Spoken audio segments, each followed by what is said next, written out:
Yeah. Yeah, I think that's super important, right? Is learning that it's not just volume of short, like you just put a bunch of content out there, hope it goes viral, right? Like that's not the key. Is really figuring out how to evoke the emotion of your business. Like if you go to Red Bull's Instagram, for example, right? That's what made me kind of think of it. If you go to Red Bull's Instagram, it's all entertainment.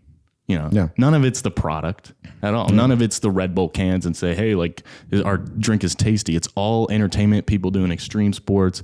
It's the feeling you get from buying the product. Sure. Yeah. Right? We've done, for example, we've done commercials for air conditioning company. Show maybe 1 or 2 air conditions in the whole commercial for like a total of a second and a half. That's not why you're buying an air conditioner from this company. You're buying it for many, many other reasons. That's like one of the main things that I learned from you is like figuring out that emotion to convey. Sure. Especially now with technology, like almost anybody can pick up a camera and get on one of those steady cams and walk around. So you see it all the time. And, that's cool and all, and you're getting some nice shots, but is it memorable or is it telling a unique story? No. Yeah. Is it just documenting what's there, or is it like actually creating something that's going to be memorable? Right. That's going to evoke emotion, and emotion can run the gamut. It could be it could be happy. It could make somebody sad. Nostalgia. It could cause them to go, when we're talking about advertising products. It's like, oh yeah, I think I'm gonna go buy that. Yeah. That's an emotion. Right. Yeah, absolutely. So we're kind of talking about your expertise in like how to evoke emotion. Like I want to talk about why that matters. Right. What's your mission? You kind of told us what sparked it for you the moment you said, I want to do this for the rest of your life. What's kind of your overall mission? Like, why are you doing this? Like, oh man, right? I believe I'll go a little deeper than that. I believe that we're all here to make each other better. I just believe that it's not about how pretty of a video I can make or how good of a dad I am.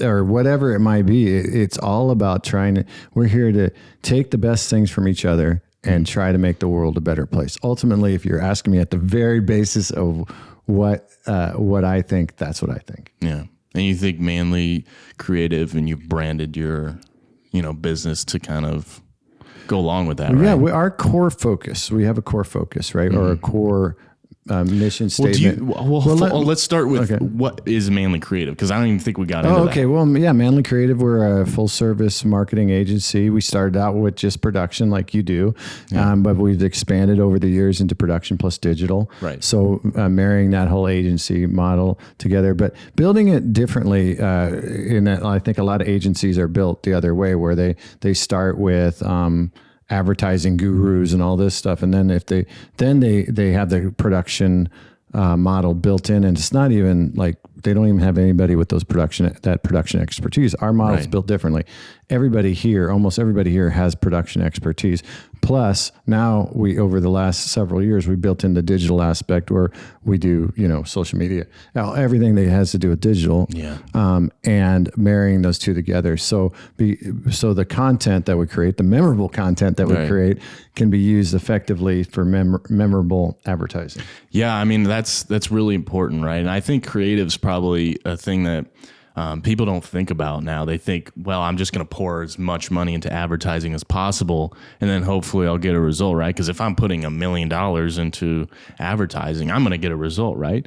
But the truth is, if your creative doesn't resonate with the audience that you're advertising to, it doesn't matter how much money you put into it. Right. You can be as creative as you want to be, but if you don't have a process, a plan, and a roadmap to go with that, it's most likely is not going to work. Now, maybe 1 out of 1,000,000 times or 1 out of 1,000 times or whatever, it'll work. But if there's not a process behind it, and if there's not a plan behind it, and if there's not a roadmap to get you there, and your ultimate goal, and what your ultimate goal is, and what's the point? It's just like if I say, hey, Satch, I need you to drive to Switzerland tomorrow. I mean, I need you to get to Switzerland tomorrow. Right. If you don't look up an itinerary and put a plan together and have a process for that plan, maybe have some people helping you, how are you going to get there? Yeah, absolutely.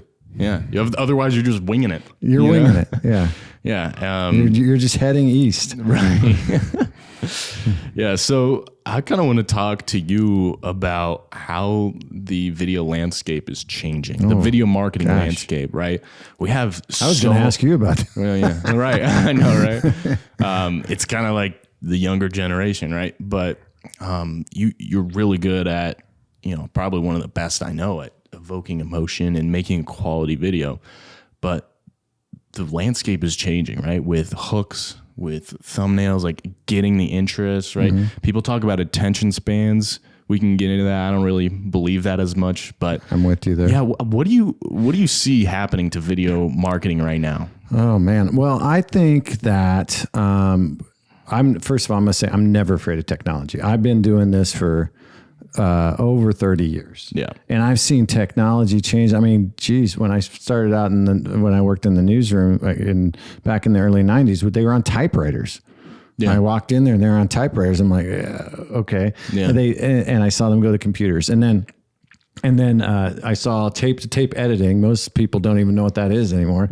Tape-to-tape editing, go to digital editing, right? Yeah. And I saw people freak out then. They're like, oh my gosh, the old timers would freak out about that. Or when camera technology changed, they go, oh my gosh, these cameras, anybody can use these cameras now. Or what am I going to? I've seen technology change. So we're going through a massive technology shift right now. Absolutely. And I think I love it. I mean, either embrace it or you become a dinosaur, you know?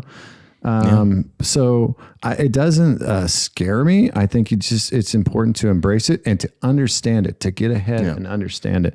Now there are ethical boundaries that with this new technology that might be crossed, but ultimately I think storytelling, if you're not being authentic. Yeah.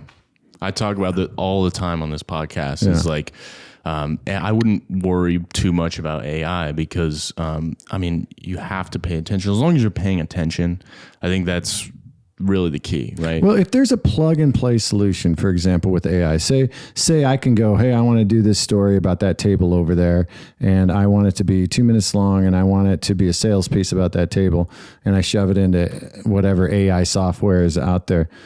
It's just going to replicate what everyone else is doing. Yes, and eventually everything is going to look the same. There's going to be no uniqueness behind it. Now, the uniqueness comes from here. Yeah. So I'm not afraid of using AI. I love using it, but if you're using AI to create it and that's it for you, then what are we doing? Because anyone can do that. I quit it to auto-tune, right? Yeah. Auto-tune was huge in whatever it was, the 90s, early 2000s. Yeah. But you still hear it, and I think it's a useful tool, right? But everybody started doing it. So what happens? Well, it's not going to become unique anymore. So who stands out? The person who has the real talent. And you started to see real singers come along again and go, oh yeah, I don't need that. And that's what it's because you and I could be pop stars with auto-tune. Everybody can be. Right. So there's a uniqueness I think there's a uniqueness in talent that's always going to overcome any kind of technology.